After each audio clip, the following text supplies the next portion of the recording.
El placer y la felicidad. La felicidad no es el premio de la virtud, sino la virtud misma. Y no nos deleitamos en la felicidad porque refrenemos nuestras lujurias, sino por el contrario, porque si nos deleitamos en ella, somos capaces de refrenarlas. Spinoza. El placer como un criterio de valor. La ética autoritaria tiene la ventaja de la simplicidad. Sus criterios de lo bueno y de lo malo son los dictados de la autoridad y la virtud del hombre es acatarlo. La ética humanista tiene que luchar contra la dificultad que ya he analizado anteriormente, que al hacer el hombre el único juez de los valores, parecería que el placer o el dolor se convierten en árbitros finales de lo bueno y de lo malo. ¿Cómo puede guiarse nuestra vida por un motivo por el cual tanto el animal como el hombre, los hombres buenos y los malos, el individuo normal y el enfermo son motivados por igual? Aun si calificamos el principio del placer limitándolo a aquellos placeres que nos dañan los legítimos intereses de otros, difícilmente es adecuado como un principio orientador de nuestras acciones. Intentaré demostrar que un análisis empírico de la naturaleza del placer, de la satisfacción, de la felicidad y del goce revela que se trata de fenómenos diferentes y en parte contradictorios. La importancia del análisis cualitativo del placer ha sido reconocida desde los comienzos del pensamiento ético-humanista. La investigación psicoanalítica ofrece nuestros datos y sugiere muchas respuestas a este antiguo problema de la ética humanista. El hedonismo sostiene que el placer es el principal director de la acción humana, trato de hecho como por norma. Arístipo, el primer representante de la teoría hedonista, creyó que la consecución del placer y la eliminación del dolor constituyen el final de la vida y el criterio de la virtud. Placer es, para él, el placer del momento. El primer intento de revisar la posición hedonista fue hecho por Epicuro, quien sostuvo que si bien todo placer es bueno en sí mismo, no todos los placeres deben ser escogidos, puesto que algunos placeres causan posteriormente mayores molestias que al placer mismo. De acuerdo con él, solamente el placer verdadero es el que nos lleva a vivir con sabiduría, bien y rectamente. Epicuro trata de demostrar que su concepto de placer como el fin de la vida es compatible con las virtudes de la moderación, del valor, de la justicia y de la amistad. El primero en aplicar el criterio de lo verdadero y de lo falso a los deseos y a los placeres fue Platón. Platón sostiene esta opinión como la teoría de que el placer no emana solamente de una parte aislada y sensorial de la persona, sino de la personalidad total. De aquí llega a la conclusión de que los hombres buenos tienen placeres verdaderos, los hombres malos placeres falsos. Aristóteles, al igual que Platón, sostiene que la experiencia subjetiva del placer no puede ser un criterio de la bondad del acto y por consiguiente de su valor.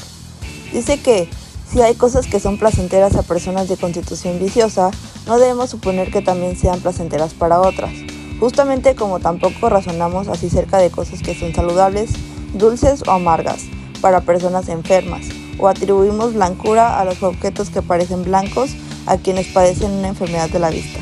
Para Aristóteles hay dos clases de placeres legítimos: aquellos que se encuentran asociados al proceso de satisfacer necesidades y realizar nuestros poderes, y aquellos que se encuentran asociados al ejercicio de nuestros poderes ya adquiridos. El placer es una actividad, energía, del estado natural del propio ser.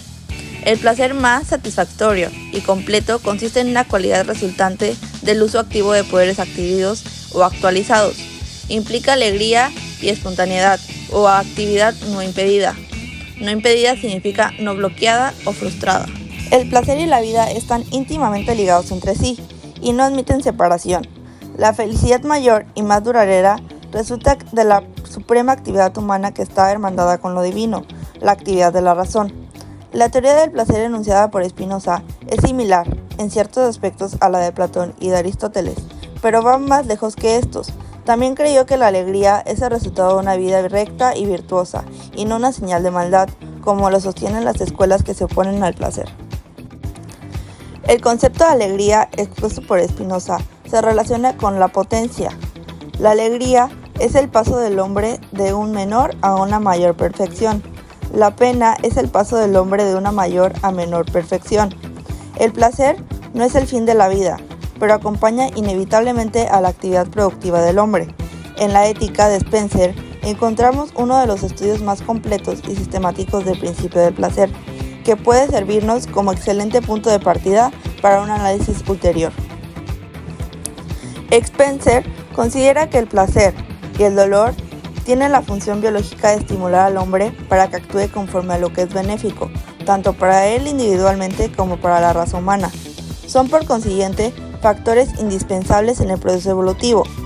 Los dolores son correlativos de acciones nocivas al organismo, mientras que los placeres son correlativos de acciones que la producen bienestar.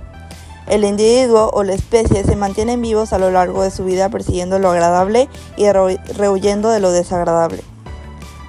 Los conceptos de Platón, Aristóteles, Spinoza y Spencer tienen en común las siguientes ideas. Número 1. Que la experiencia subjetiva del placer en sí misma no es un criterio suficiente de valor. Número 2. Que la felicidad va unida a la virtud. Número 3. Que puede hallarse un criterio objetivo para la valoración del placer. Platón se refirió al hombre bueno como el criterio del placer verdadero, Aristóteles a la función del hombre, Spinoza, como Aristóteles, a la realización de la naturaleza del hombre por el uso de sus poderes, Spencer a la evolución biológica y social del hombre. El psicoanálisis, con su estudio minucioso de las motivaciones inconscientes y de los dinamismos del carácter, proporcionó las bases para las técnicas refinadas de estudio y observación y nos ha capacitado para proseguir el análisis del placer como norma de vida más allá de su alcance tradicional. El psicoanálisis confirma la hipótesis de los opositores de la ética hedonista, de la que la experiencia subjetiva de satisfacción es en sí misma engañosa y no constituye un criterio válido de valor. El conocimiento psicoanalítico de la naturaleza de los impulsos masoquistas confirma la verdad que la posición antihedonista. Todos los deseos masoquistas pueden describirse como una atracción por todo aquello que es nocivo para la personalidad total. El masoquismo moral es el deseo de ser dañado psíquicamente, humillado y dominado. Los fenómenos masoquistas, sin embargo, constituyen solo un ejemplo singularmente notable de deseos inconscientes que son dañinos objetivamente. Necesitar aquello que es dañino y perjudicial constituye la verdadera esencia de la enfermedad mental. El que tal placer sea consciente o reprimido depende de dos factores: de la intensidad de aquellas fuerzas que en una persona se oponen a los esfuerzos irracionales y del grado con que las normas de la sociedad sancionan o proscriben al disfrutar de tal placer. El tipo más radical de represión es aquel en el cual no hay coincidencia de placer. Muchas personas sádicas niegan sinceramente que la experiencia de ver humillados a otros les proporciona una sensación de placer. Sin embargo, el análisis de sus sueños y de sus acciones libres revela la existencia de placer. El dolor y la infelicidad también pueden ser inconscientes, y la represión puede asumir las mismas formas descritas por respecto al placer. El concepto de felicidad y de infelicidad inconscientes se enfrenta con una importante objeción, la cual sostiene que la felicidad y la infelicidad son idénticas a nuestro sentimiento consciente de ser felices o infelices, y que al estar contento o apenado sin saberlo equivale a no estar contento o apenado. Si el hombre moderno es tan feliz como pretende serlo, ¿acaso esto no prueba que hemos constituido el mejor de los mundos posibles? ¿No es acaso suficiente la ilusión de la felicidad, o más bien, no es la ilusión de la felicidad un concepto contradictorio en sí mismo? Estas objeciones ignoran el hecho de que tanto la felicidad como la infelicidad son algo más que un estado de la mente. La felicidad va unida a un elemento de la habitualidad, de la intensidad del sentimiento y del pensamiento y la productividad. La infelicidad va unida a una disminución de estas capacidades y funciones. El rostro contraído de una persona, la indiferencia, la fatiga, y síntomas físicos tales como dolores de cabeza o enfermedades más serias aún, son manifestaciones frecuentes de infelicidad. De algún modo, en esta sensación de bienestar físico puede ser uno de los síntomas de la felicidad. El funcionamiento de nuestras capacidades mentales y emocionales está sometido a la influencia de nuestra felicidad e infelicidad. La infelicidad debilita y hasta paraliza todas nuestras funciones psíquicas. La felicidad, en cambio, las aumenta.